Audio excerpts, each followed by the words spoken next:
Hi everyone, this is the tutorial for sleeping. My name's Billy from Piano and Pies. Let's get stuck straight in. To play the song the easiest, we need a capo on the 2nd fret. If you're in need of a capo, there is a link to one in the description below, so check that out. However, there are 3 chords we need for the opening part of the song. And the first chord is an E minor chord, which, in reference to the capo, is an open E, 2 on the A and the D strings, and then 0 on the remaining strings. That's the first chord that we need. We'll talk about strumming and structure in a moment, however let's get through the other 2 chords. We need a G major chord, which is a 3 on the E, 2 on the A, 0, 0, 0 on the D, G and B, and then 3 on the high E. If you play G with your ring finger on fret 3 of the B, feel free to use that chord. It's just 2 different voicings of G major. I'll be using the one without. The final chord that we need for the opening part of the song is a C major chord, which is a 3 on the A, a 2 on the D, an open G, 1 on the B, and an open E string. We won't play the low E string for this chord. So the order of the chords for the introduction is E minor to G, C, and then back to G.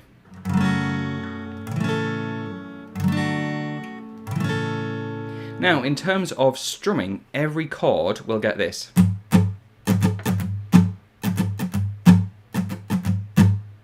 That type of strumming. Down, down, up, down, up, down, down, up, down, up, down, down, up, down, up. That type of pattern. In fact, if you want to count along with it, it will be 1, 2, 3, and 4, and 1, 2, 3, and 4, and it's got a little bit of a swing to it. Bum, bum, da da da dun, dun, da da da. And what we're going to do is give that pattern 2 times round for each chord.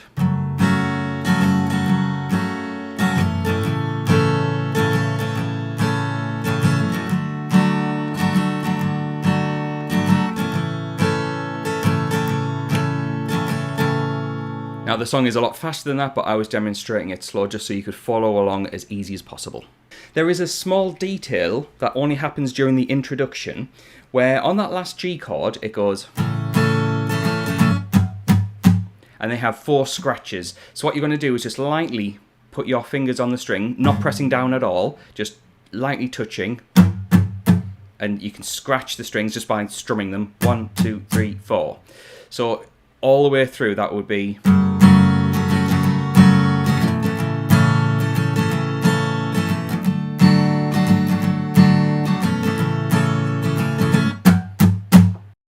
At that point, we delve into the first verse, and it's worth mentioning that if you would like the chord chart for this, which has the full structure of every chord in the correct order, as well as another sheet with the chords and the lyrics matched up, let's say you want to sing along or play along and you need to know which chord goes with which lyric, then head on over to Patreon. I've got you covered. For the price of a coffee, you get access to not only this song, but well over 550 other songs of the latest releases, including an absolute ton of Gigi's latest album, including the likes of Sailor Song and Fable.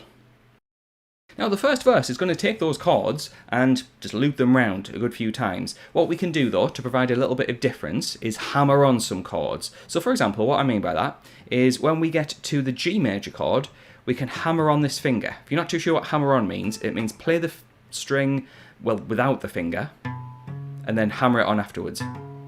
And it just provides a little bit of variety like this. It's a really subtle thing, but it will really make a difference when you're playing through a set of chords that basically just loops round and round and round. So for example, you can do it to the E minor, in fact. To do it with the G there.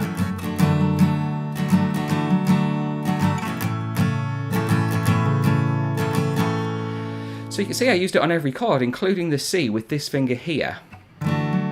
Really, really common thing to do in kind of an acoustic type of song.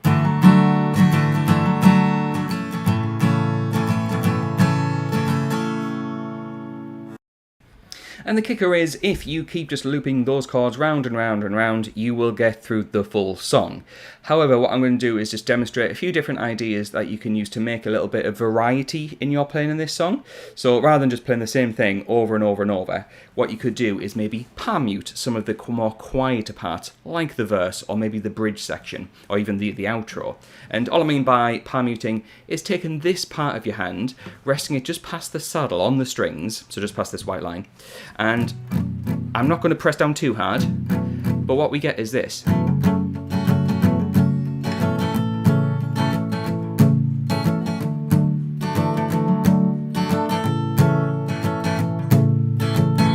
That's just where that's just resting on the strings, and it provides a little bit of texture to our playing.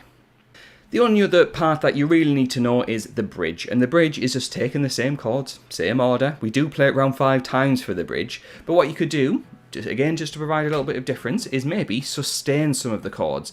And all I really mean by sustain is just playing the chord once and letting that chord ring out. 1, 2, 3, 4, 2, 3, 4, 2, 3, 4, 2, 3, 4. But yes, hopefully some of those ideas will help you get through this song. And if you are interested in that extra material over on Patreon, links are in the description. And I also want to say thanks to the people floating by on the screen who are my active patrons. There's well over 100 of us now, and the moment that this video goes live, they'll get access to that content, plus all the other 500 songs that you can get for the price of a coffee. So thanks to them for their support, thanks to you for watching, and I'll catch you in the next video.